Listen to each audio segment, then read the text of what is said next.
When I was flying for the Air Force 420th Air Refueling Squadron stationed at RAF Sculthorpe in England in January of '62, we were in orbit for refueling fighter aircraft over the North Sea at about 30,000 feet in our KB-50J tanker just after sunset on a clear night.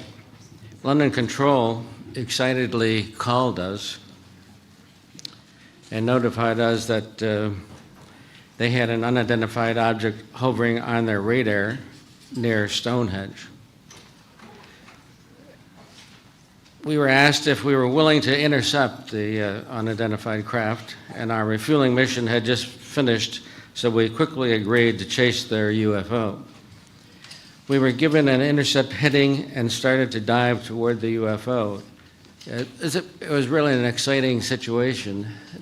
Next, and we were to go towards Stonehenge, which is over the center of England. Next.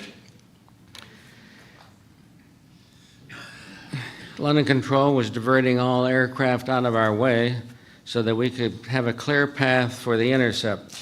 Then we realized we were above our red line speed on the aircraft and had to pull back on the power. And London Control started giving us distances to the hovering UFO. Next. It was some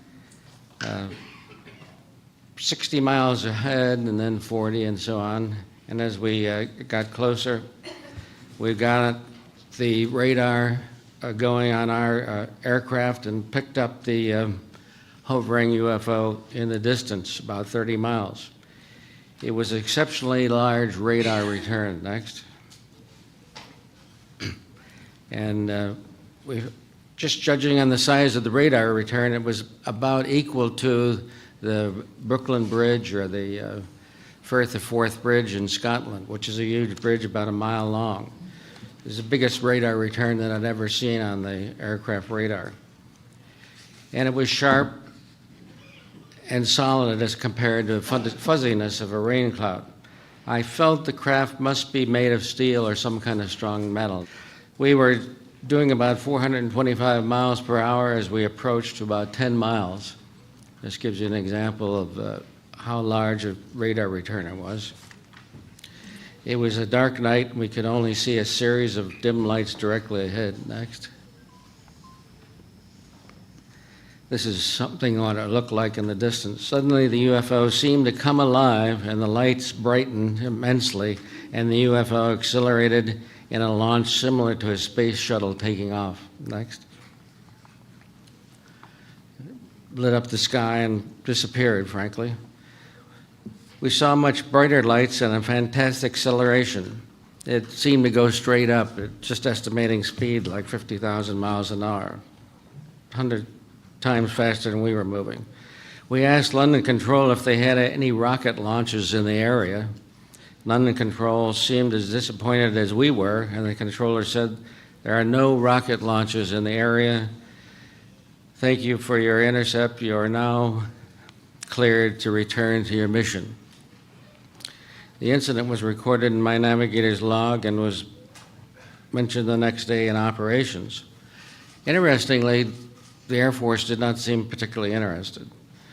A few weeks later, we were invited to a dining in with Prince Philip as a speaker, and he asked to speak with the air crews that had chased the UFOs. So apparently London Control had told him that we had chased this UFO, and we sat down at the table with him, and he was very friendly, and I essentially told him what I just told you, and he indicated that he regularly interviewed the air crews that were chasing UFOs. Either he or his aide would interview them. And I asked why Prince Philip was personally interested in UFOs, and he said that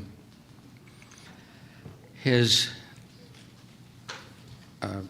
uncle, the Earl Mountbatten, had seen the UFOs close up in the Navy, and that obviously he believed his uncle.